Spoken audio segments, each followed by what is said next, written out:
So on today's episode, we're going to be talking about dynamic prices for direct-to-consumer e-commerce, how to sell more, faster, with better prices. It's a great episode you don't want to miss, so do stay tuned.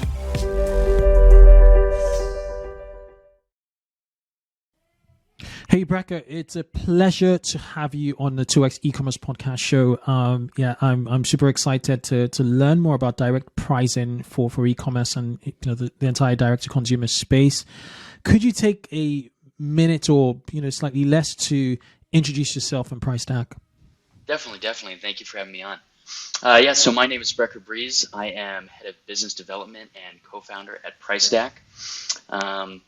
And we founded PriceStack, Ian McHugh and I, about 2 years ago.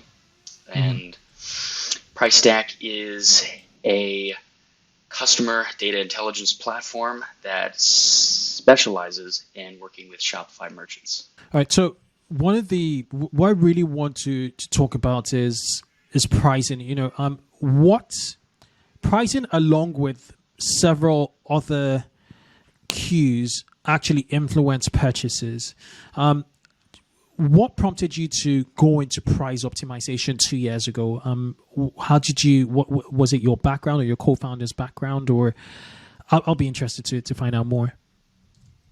Yeah, definitely. That's an excellent question. So Ian McHugh and I, my co-founder, we're both trained economists. We both have economics degrees and studied economics in college. And we were seeing a ton of things going on, especially in the research area of economics in academia, that we found very interesting, especially in behavioral economics. And we thought that there were so many things going on, so many interesting discoveries, so many interesting new technologies that were only being applied to things in academia, to research. And we thought that there was an opportunity to take some of that science and bring it to the world of e-commerce, right? To create some tools that make the life and the running of an e-commerce business much easier. So when did you decide that it was e-commerce you wanted to serve, and how has your journey progressed thus far in the last 2 years?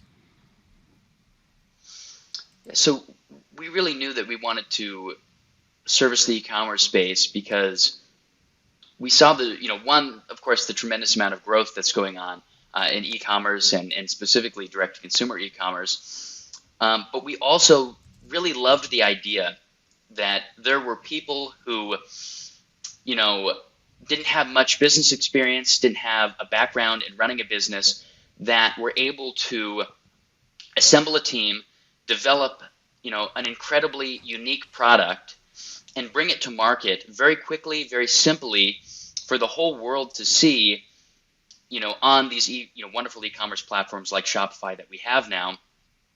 And we just love that. We love that concept that we could service these small independent companies that came from nothing, grew really fast, and were just run by some awesome people that just had a wonderful product that they wanted to bring to market. And we knew that we wanted to help those people make their lives easier and make their businesses more profitable.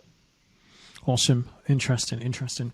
Okay, so let's talk about pricing. Why is pricing so important? And how are you guys solving the issue? I had someone on the show a few episodes back, and he came from a very theoretic standpoint, and he made a very bold claim saying that basically pricing is the single most important determining factor in a purchase. I don't know whether you agree with it, but it's certainly a problem you're solving.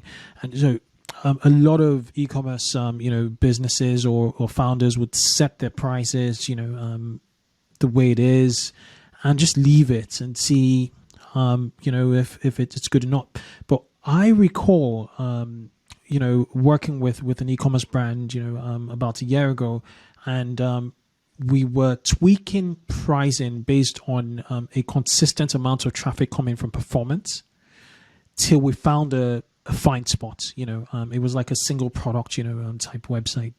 But with all that in mind, what should e-commerce founders be, be just focused on in regards to pricing? Awesome. Yeah, I mean, there's a lot to unpack there. First of all, I couldn't agree more that price is the key decision factor. It really is, especially when your prices are wrong, right? So price, I think, is the most important thing that e-commerce merchants should be looking at right now in terms of what is going to move the needle, what are the decision-making factors that are leading people to convert. But I also think that it's the most overlooked and the most underserved. And like you said, a lot of merchants will, I love to ask merchants. Let's take a quick break to hear from our sponsors. Klaviyo is a growth marketing platform that powers over 25,000 online businesses. Klaviyo understands every single customer interaction and empowers brands to create more personalized marketing moments. Listen, analyze, and act on your customer data with Klaviyo. Visit klaviyo.com/2x. How do you currently set your prices, right? What does your current pricing strategy look like? And some have, some Excel formula that they've been using for 10 years in-house. They found something like that on the internet. They price match competitors. They sort of eyeball it. And some have just told me, listen, we kind of just guessed. We just thought, what would we be willing to pay for this product? This is what our competitors are charging, a little bit of this, a little bit of that. And we found some prices that sounded good to us. We left them. They perform okay. And we really don't know what else to do to make them better.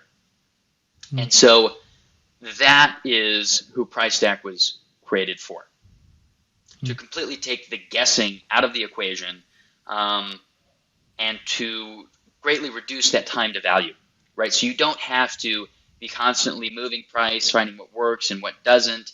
Because here's the thing too, even if you find something that is better than what you had before, that doesn't mean it's the best price,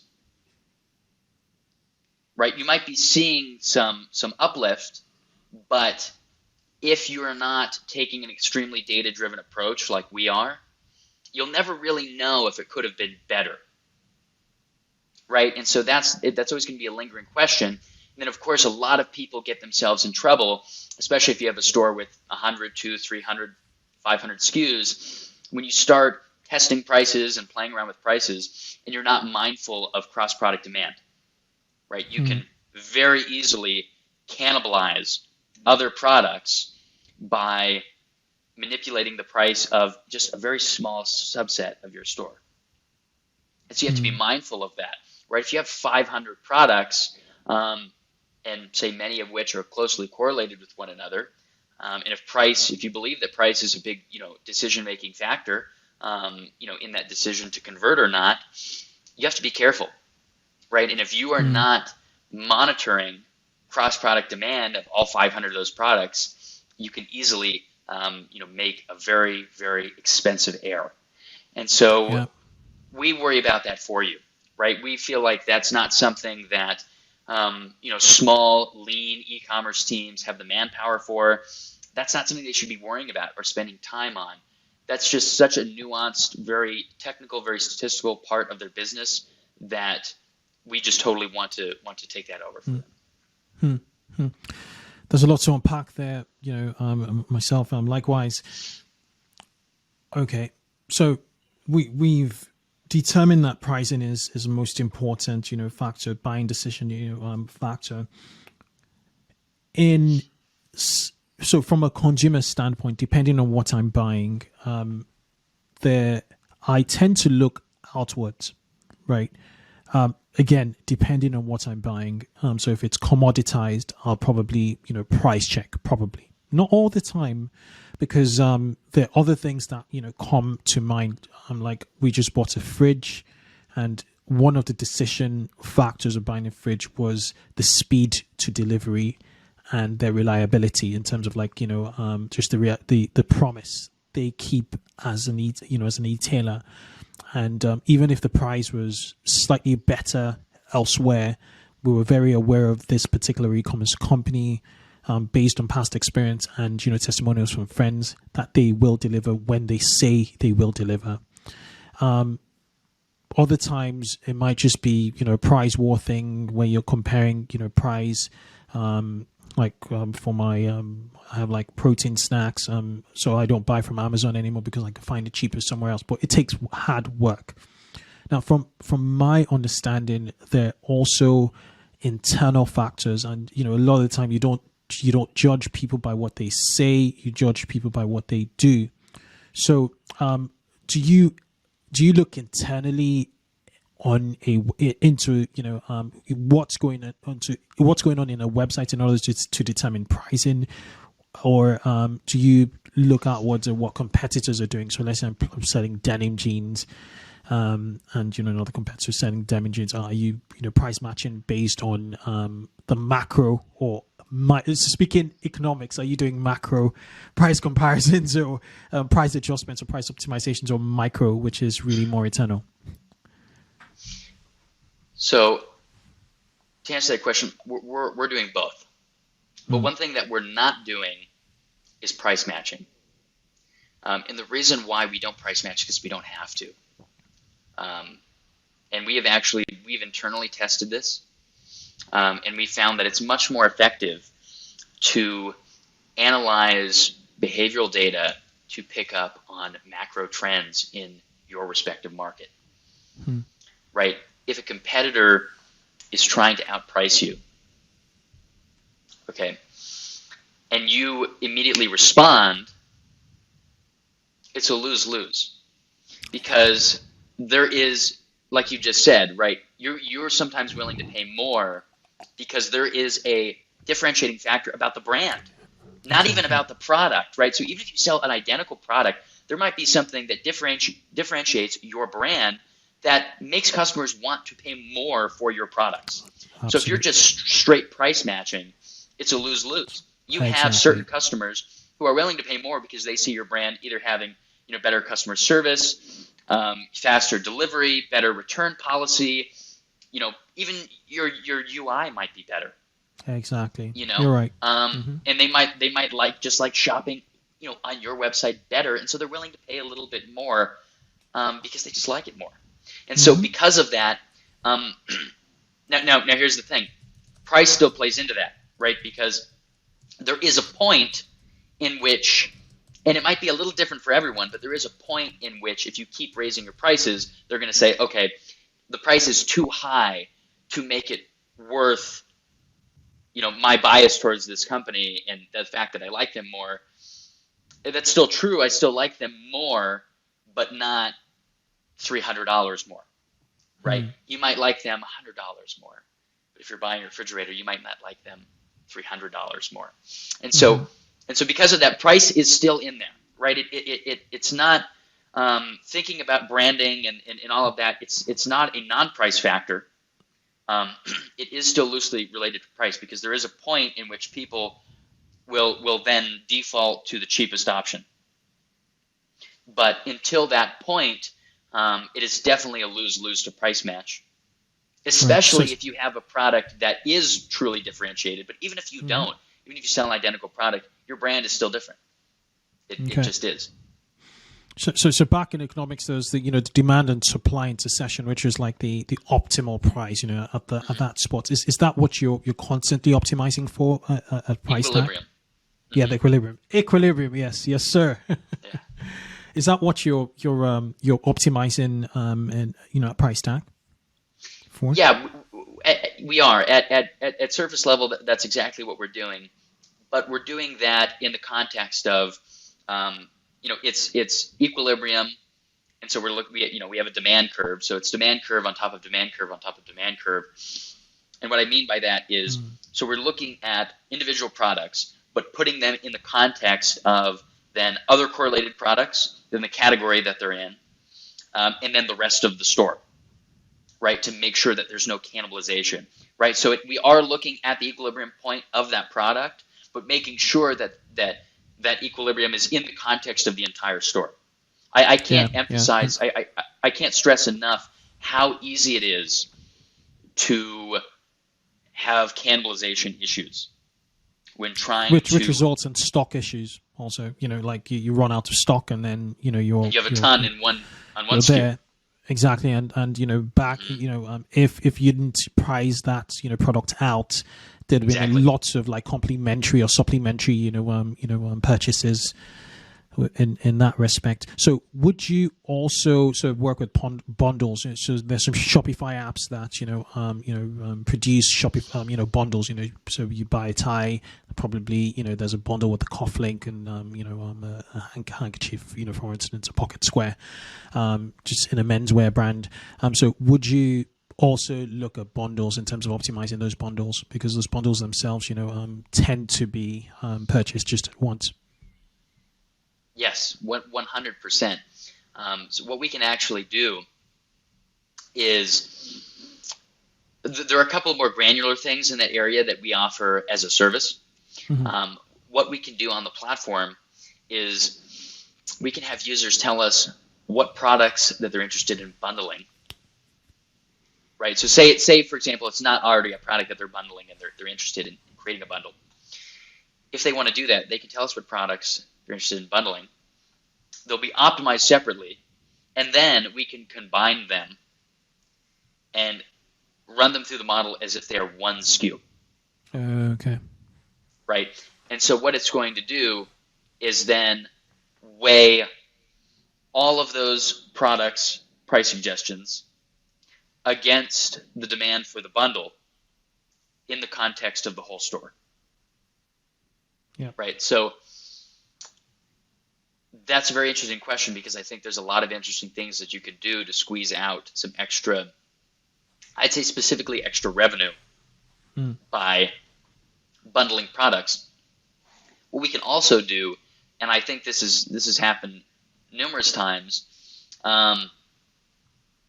when we're on strategy calls with users, taking a look into their data, seeing what's going on, making sure everything is, being, constantly fine-tuned, we will see opportunities to bundle products.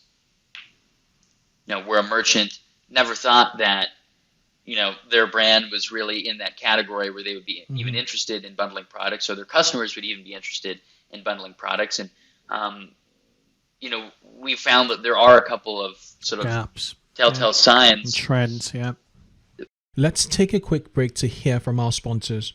Did you know that cloud-hosted e-commerce platforms like Shopify and BigCommerce do not provide automatic backups? Rewind steps in to protect Shopify and BigCommerce stores with automatic backups.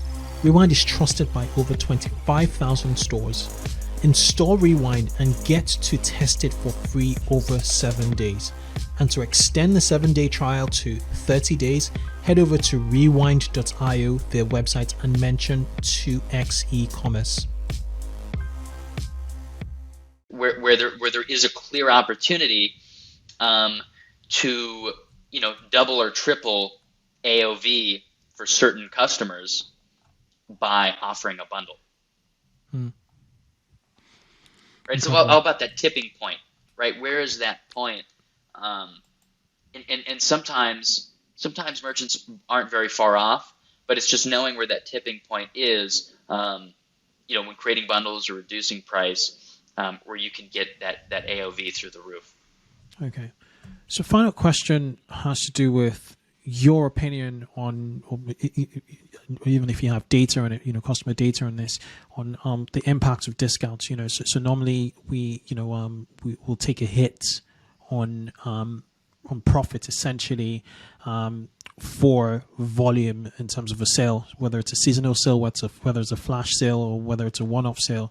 Do you have any studies, or do you have any data on when best to run sales, when very optimally that's still good from a profit perspective, and still beneficial to the customers? I'll give you an example.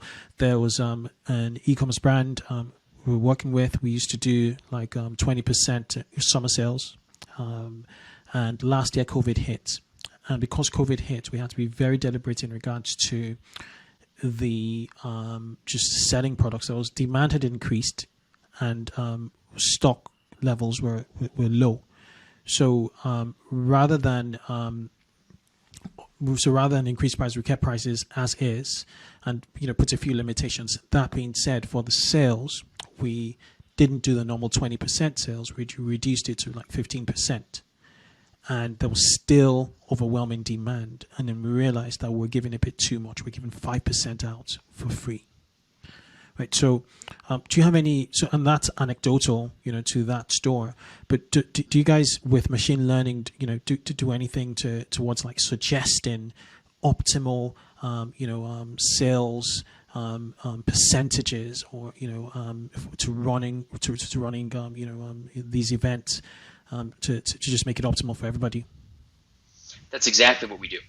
So, with our growth plan, which is where we offer the price optimization, we include a wide variety of analytics. And some of those key analytics that we provide are in the area of discount optimization, right? So we tell you what dates, right? Not even just timeframes, but the exact dates, right, from start to finish. So also the time frame of when you should be running sales. And is this based on historical data? So it's based on historical data and forecasts, right? So we're looking back, and our AI is forecasting forward. Okay. So, and then feeding in data real time to make adjustments, right, on an as needed basis. So those analytics tell you when you should be running sales, how long you should be running sales for, what is minimum AOV, or I guess minimum dollar amount product, where it is optimal. Higher than this point, it's optimal to run this sale on, and lower than this point, you either have to run a lower sale or no sale at all, right? So telling you not only timing, right, when and how long, but also what products are, in a good category for running discounts, which ones aren't, and what should those percentages off be, right? Because you don't, like you said, you don't want to be giving away 5% for free. I mean, you found out the hard way that there was no material difference between offering 20% off or 15% off. The demand was still higher than the supply. Yeah. Right. So because of that, there was 5% right there being left on the table. Right. And so that's the problem that we aim to solve, right? Where, for example, like we were talking about earlier, with price tag, you might come to find out that there is a sales cycle for you that is not a common sales cycle in your industry, and a great opportunity to run a sale because your competitors aren't running a sale, right? But the data is suggesting that if you run a sale during this week, say it's in February, that you are uniquely positioned, not only with your customers, but just in the industry to succeed. And then okay, products over $35, we should be offering 20% off. And this is how long we should run the sale, right? And not a day more. These are the products we're going to run it all, and this is the percent off that we're going to give. Eventually, we'd like to get more granular with that and be able to identify what sales and discounts are optimal for individual products, right? And have some automation features to make that a little easier. Our goal really is to just save time at this point, right? We have the features, we have the data, we have it very nicely packaged. Now we want to save our users more time. We want to just do it for them, right? Instead of giving them the tools they need to do it, we want to just take care of it for them. And eventually we're going to do that. Yeah, this is a job of a merchandiser, essentially, that you're really automating, in high speed. Makes sense.